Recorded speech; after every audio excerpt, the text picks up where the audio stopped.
everybody. Welcome to the inaugural episode of Carnegie Hill Hub. And I have the pleasure today of introducing to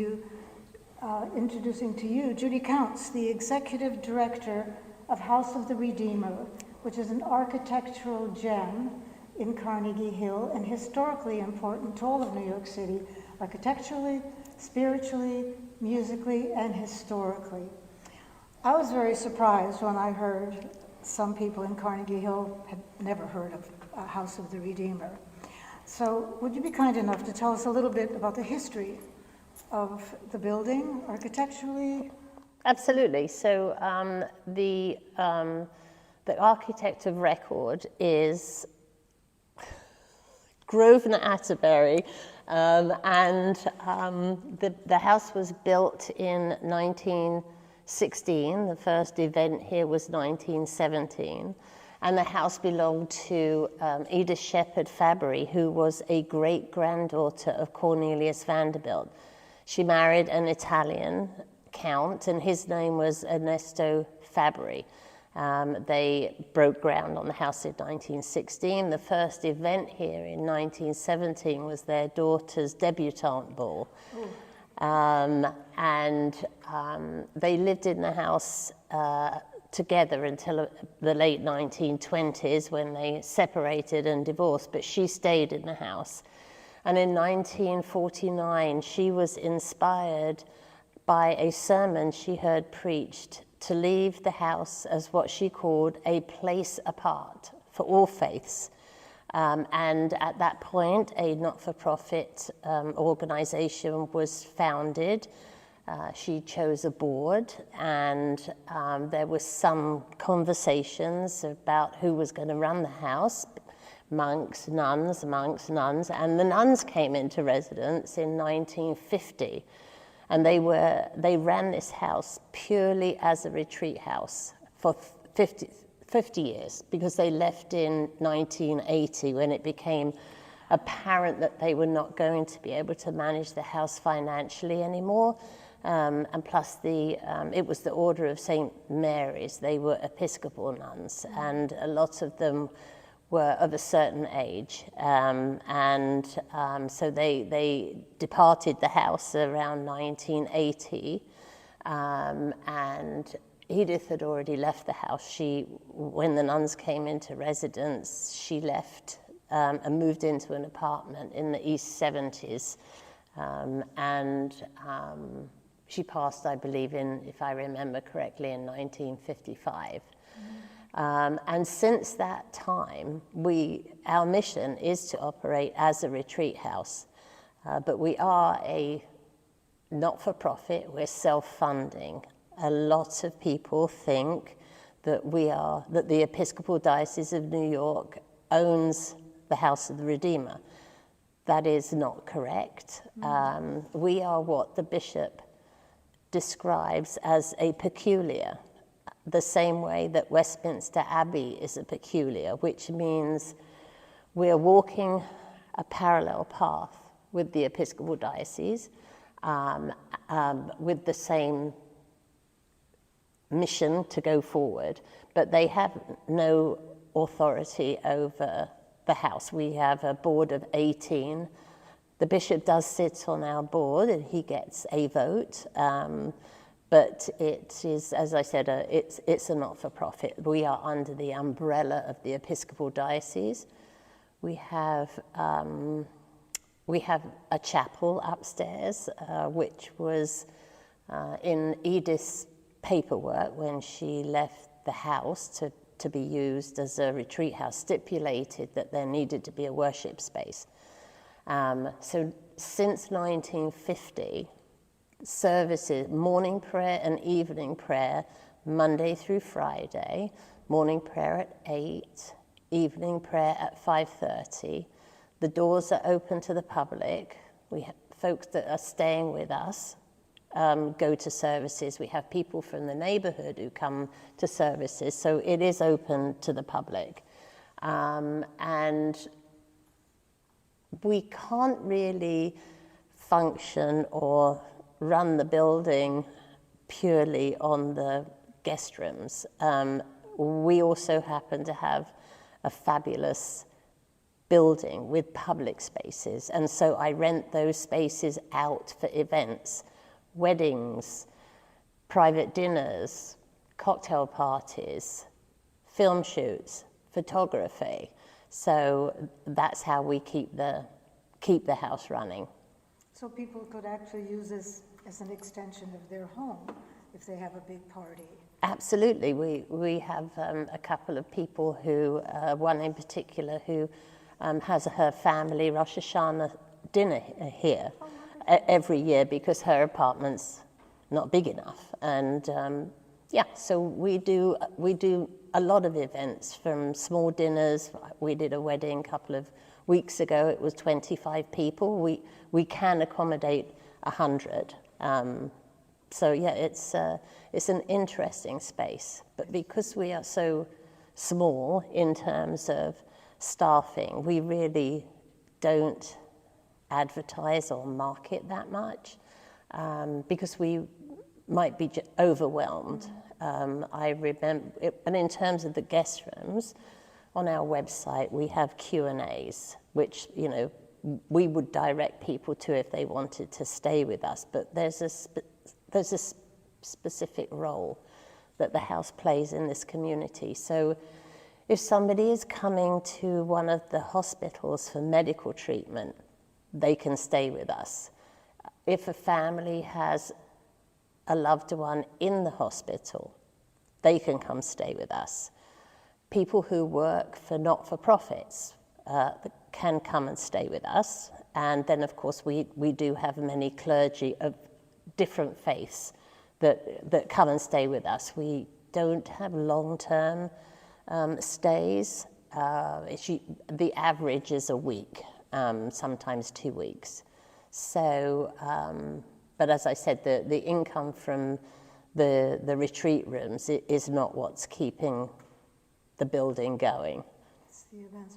Yeah. Well, the availability for people with medical issues is terribly important, because I know personally that it's very difficult to find affordable accommodation. Yes. If you have somebody in the hospital for treatment, so that's very important. Yes, so we have a relationship with Mount Sinai because they're walking distance. Yes. And we've had a number of people who've stayed with us who are having treatment for cancer, and they will go to the hospital and have their treatment, and then they have a quiet place to come back and rest afterwards. So we have people who come back and stay with us year after year. Some people say when they come into the house that it feels like coming home, because it's not a hotel by any means. We don't have all those bells and whistles, but a lot of people find it a very comfortable, quiet, tranquil place to stay.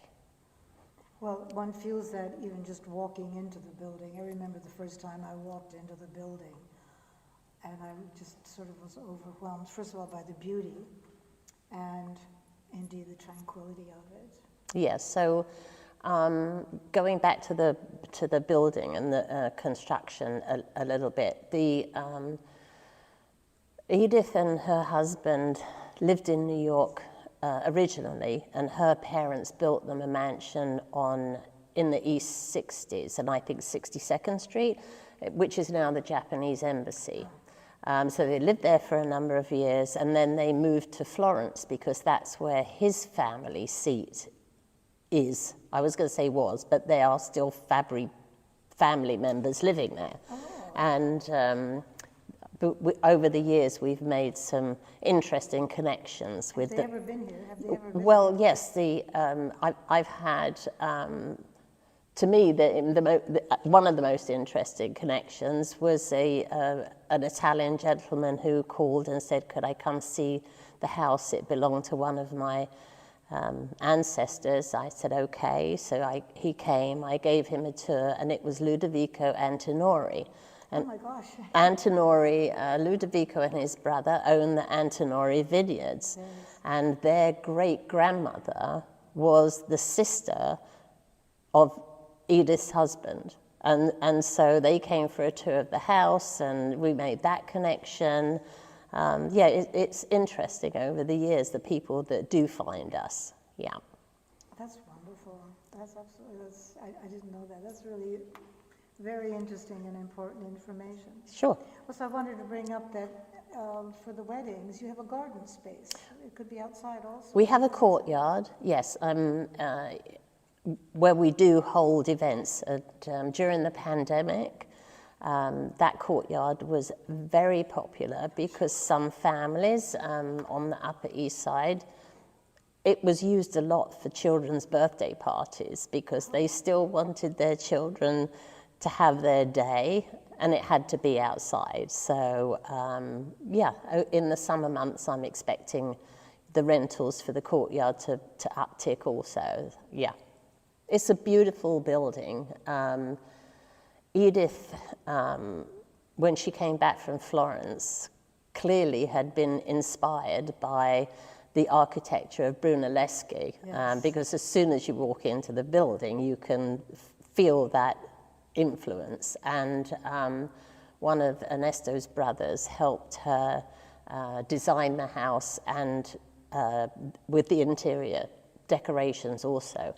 And the most special piece of the house is our library, which was dismantled from a 16th century castle on the outskirts of Urbino and shipped over here during the First World War. They sent it on 2 boats so that if one was torpedoed, they would have the other half of the room to replicate. So it's still in one piece in the building. So yeah, it is, architecturally, it is a beautiful space. Yeah. Yeah. That's a lot to run. Is it difficult to run all of these aspects? I have a good team. So my team at the moment consists of my colleague Suzanne, who runs the office. So she does she's the office administrator. And Moman, who runs the building, he is the super and assistant operations manager. So I guess I wear a lot of hats. I'm the operations manager and various other things, but we did have to downsize with staffing during the pandemic. But because of the way that society runs at the moment, we've been able to outsource. So I had to let go of our full-time housekeeper because there weren't any rooms to clean during the pandemic. And but I found a woman-run cleaning company, and we call them in when we need them. They come, they change all the beds, clean all the rooms, clean all the bathrooms, and I send, instead of the laundry being done in-house, we send it out now, and so there's always a workaround. Would you be willing to share the information about the cleaning service? I think a lot of people would like to know about that. I would need to ask permission to do that. You know, I'm old school. I don't give out emails, phone numbers, or any information about folks unless I get permission first. So yeah. What's your favorite part of running this and coordinating all of the things that you do, the historical, the architecture, the events, the Right. spiritual aspect, the chapel?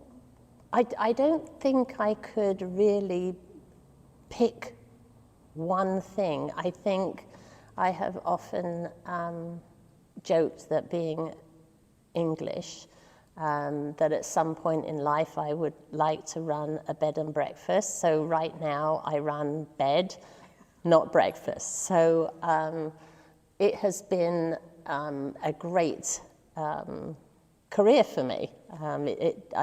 My strength is more in administration. So, you know, the pieces of the puzzle, I can put together, as I said, with the help of Suzanne and Moman. We managed to keep the house running. It's clean, it's comfortable. And of course I have a board of 18. They all have different skill sets, so they also contribute a lot, yeah. And how long have you been doing this? And how did they find you? Clearly, Okay. very successful. When people ask me how long I've been here, I'm like, wow, is it really that long? It's 20 years. Yeah, so That's just when the concert series started. Wasn't it 20 years ago? I think the concert series might have predated me, actually. Maybe that's, yeah, but I'm not sure of that timeline. But it's sort of at the same time. Absolutely, which is so yeah. wonderful. That's another topic. That's the next interview. What I'm not certain about, and people would like to know, can anybody come at any time if they want to see it? Or do they No, have to we do prefer that people call and make an appointment, and there are certain organizations that I can mention because they're public domain. One of them is the New York City Adventure Club. They put together tours of historical buildings, and so if you were interested in joining a group tour, you could certainly go onto their website. Last week, I think it was, we connected with the New York City Garden Club, and we had 100 people come through the house in a 2-hour period. And this kind of thing is how we market and advertise the house, because so many of these people had never been in the house before. So we have brochures, they take them away, and we do programs through the year. We just had a Fabry concert. So we do 2 fundraisers every year. One is the annual garden party, and the proceeds of which go to the interior restoration of the house. And then we have our winter benefit in January, February time, where we honor somebody.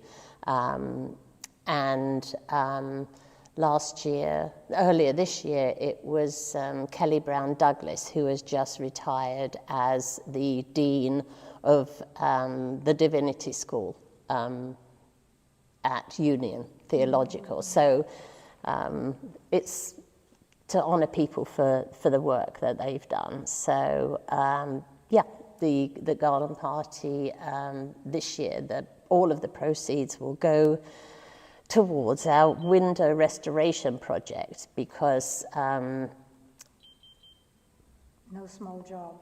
No, not a small job. It's been quite something, and it was hugely expensive, but we decided that we needed to move forward with it. We had been talking about it for 5 years, and some of the windows were in such bad condition that they needed to be restored, and so we decided just to bite the bullet. Yeah. Good for you.